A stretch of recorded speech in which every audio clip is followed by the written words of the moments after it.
নমস্কার বন্ধুরা, আমার চ্যানেলে আপনাদের সকলকে স্বাগত জানাই। আজ আমি তৈরি করেছি খেজুর গুড়ের পালো।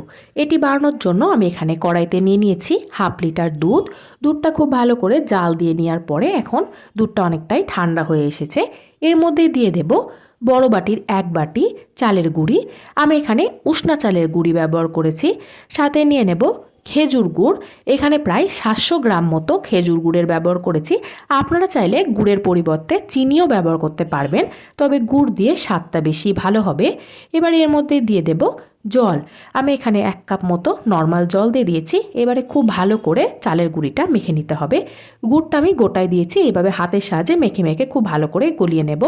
সাথে দিয়ে দেব আরও 2 কাপ জল। এইভাবে লিকুইড করে একদম গুলে নিতে হবে। আমি এখানে প্রায় 3 কাপ জলের ব্যবহার করেছি। খুব ভালো করে গুলে নেওয়া হয়ে গেছে। দিয়ে দেব 3 থেকে 4টে এলাচের দানা। এবারে গ্যাসের মধ্যে বসিয়ে দিয়ে হাই ফ্লেমে নাড়াচাড়া করে নিতে হবে।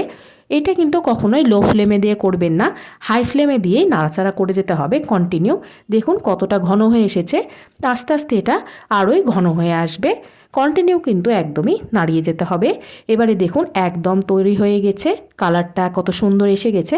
গ্যাসের ফ্লেমটা এবারে আমি অফ করে দেব। এইটা প্রায় আমি 15 থেকে 20 মিনিট মতো নাড়াচাড়া করেছি। এবারে একটা থালার মধ্যে কিছুটা ব্যাটার ঢেলে দিতে হবে। আমি কিন্তু থালার মধ্যে ঘি বা তেল কোনো কিছুই ব্যবহার করিনি। এবারে খুব ভালো করে চারিধারে এইভাবে ছড়িয়ে দেব। এইভাবেই রেখে দিতে হবে প্রায় 6 থেকে 7 ঘন্টা। আমি এটা 7 ঘন্টা মতো রেখে দিয়েছিলাম। দেখুন একদম জমে গিয়েছে। এবারে আমি ছুরি দিয়ে ছোট ছোট করে পিস করে কেটে নেব।